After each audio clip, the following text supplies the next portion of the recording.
you know, they'll never grow up to do math and technology and be happy. So I think comic books are very important. Now, comic books are all about grading. A mint condition version of this would probably sell for $15 or $20. But this one, this condition, is only $3 to $5. And we use everything by a price guide. There's a number. If you're going to look up your comic books as a price guide, there's a number up here, number 181. So this would be, you'd have to look it up under the Incredible Hulk and now the Wolverine. They teamed up. And so that's how you look them up. And then it's based on grade. And, you know, I think that it's more important for kids to read them than for them to put them in a plastic bag and leave them on a shelf. So, you know, let the kids read them. Okay. Thank you. Thank you.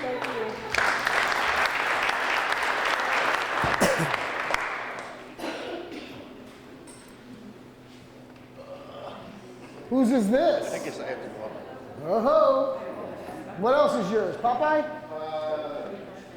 Popeye and Donnie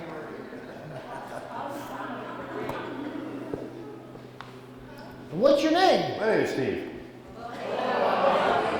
You're getting it. You're good. Thank you so much. So let's start across and we'll go this way, okay? Okay. Why? I mean, no. Tell us about Donnie.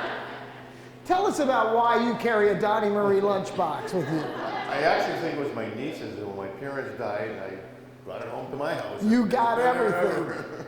Well, this is a vinyl lunchbox, which means it's not metal like all the lunchboxes we grew up with. It's made of vinyl.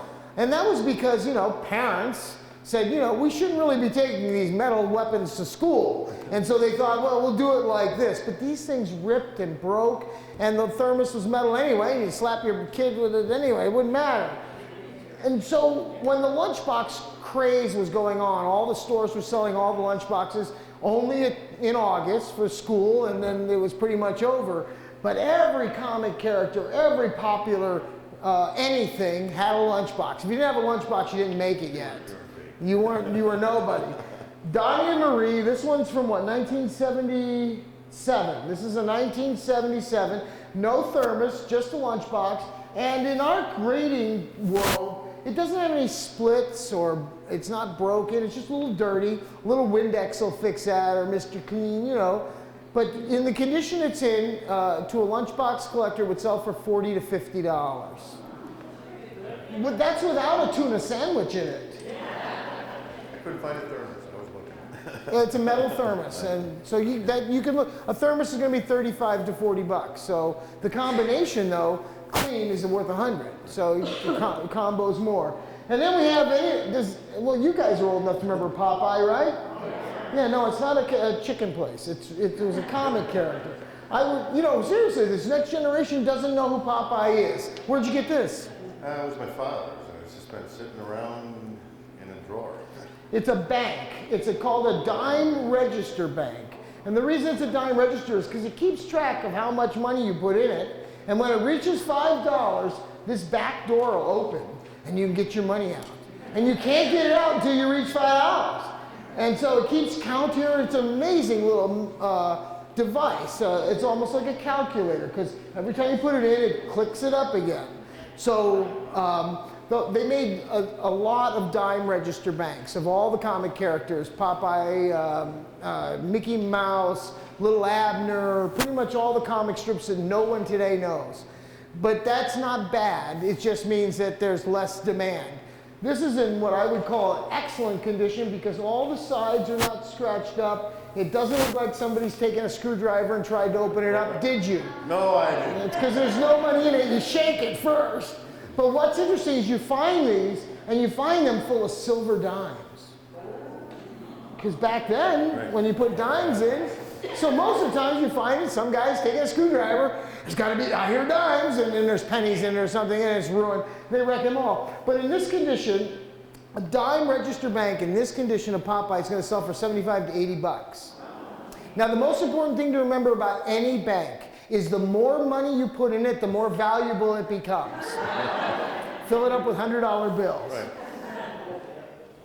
All right, you're going to tell me you were an engineer. No, that was my grandfather. He worked for the Boston and Albany Railroad for years. He retired like in the early 50s, and he was a trainman that ran from West Springfield Albany every day. Very important history. I mean, the commuter rail now goes back to a time period when it was efficient. Exactly. So there's a lot of museums.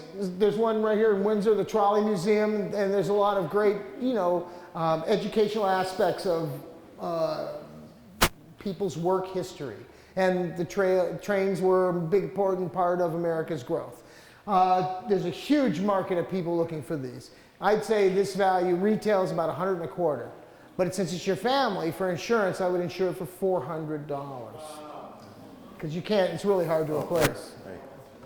I actually have his retirement papers from when he retired, and I know railroad buffs are into that. They love all the paperwork, but mostly they would rather see the train line maps, and they want to see what, they want everything. Right. But thank you so much. Okay. Wear it with pleasure. Thank you.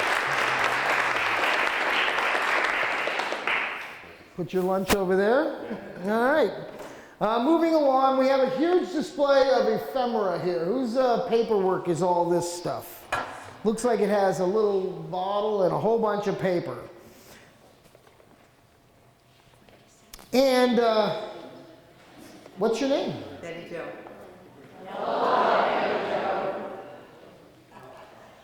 Betty Jo has brought a nice pile of paper. Now, I'm not going to hold up everything, but we're going to ask Betty Jo, what do you want me to show everybody and talk about that represents this collection of objects?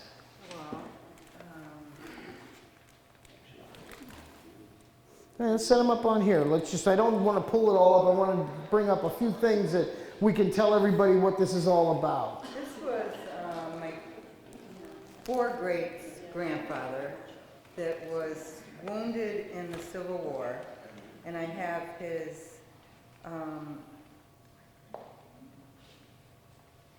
two different discharge papers and how much they were he got for each one. I have his marriage certificate, and I have So these are all the documents of your family documenting a Civil War veteran and his life after the Civil War.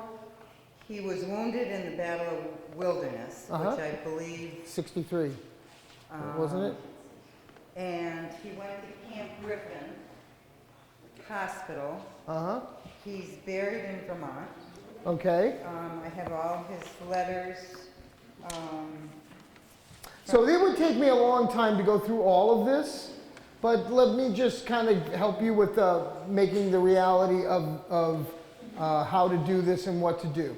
Civil War documents are extremely desirable, and keeping track of Civil War history is a huge business in the South. They haven't given up. They don't want to quit. They think they're going to win eventually. Not that there's anything wrong with them thinking that, but it creates a huge demand for all types of historical information on the Civil War, both sides. I mean, so the reality is this has a great historical documentary value, but not huge financial value. They don't want to pay money for this stuff.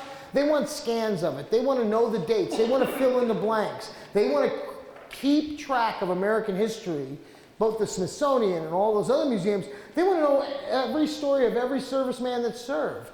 And so the value to this, to the historical world and to museums and the people who are keeping track, is the information, not the objects. So it would be in your best interest to scan all of this stuff. Which I have.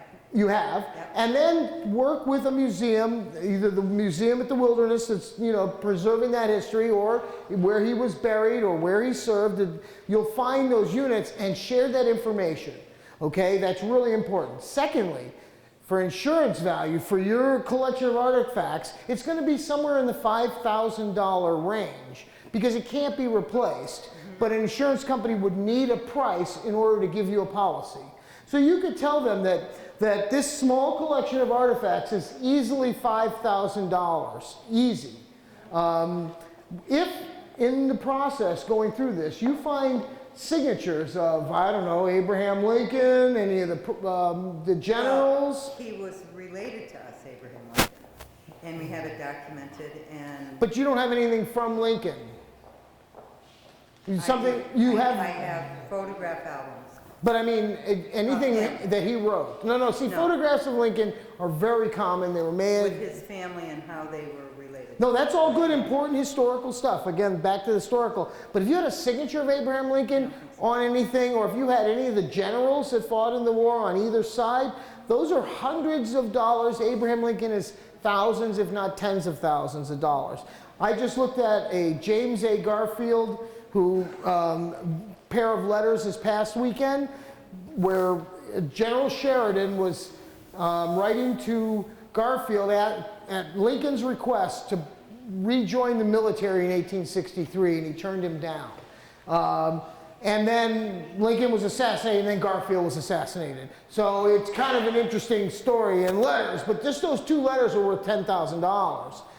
So that's the difference. If you had something like that, so for insurance, I would say $5,000, and I think it's really important that you share this information in honor of your relatives. Well, this is the World War, or this is the Civil War. Then it goes to, this is World War I, and he was killed in World War I. But there are, and I have all the steps of all the family members. Right. Most World War I stuff has little value. Some value, but not extensive. I mean, I see you have the buttons. The buttons are nice. They sell for $20 each. This is a really nice little photo frame, but it's only going to sell for $20, $25. So a lot of these things, and the tin cup from the service, again, 10 or 15, maybe $20. If it was sterling and it was tested, oh, it's marked? Okay, so now it has the value of its sterling content, so it's probably, you know, $40 or $50. But again, if you could prove that it was in the Battle of in World War I where it was actually used and all that type of stuff. But again, you don't want to sell it, so you want to know what to insure it for. So that's what I'm saying, is your family history is probably easy $5,000. And was the bottle something special? My mother always said that it was the oldest piece that she has. And this stuff, I mean, we have stuff, my family came over on the Mayflower, so I have stuff way Well, this isn't from the Mayflower. It's pressed glass, so... Well, I thought there was a seam on it. Yeah, no, it's pressed glass. There's definitely a seam. Huh? Yeah. Yeah, but it's pressed. It's you put peppers in. $30, $40? Right. About $70, $75. That much, yeah. What year? 1870s or 80s. It says patent applied still on the bottom. I'm going to say probably 1870 to about 1890. Yeah. It's a nice color too on it. It's a nice color. Yeah. Thank you.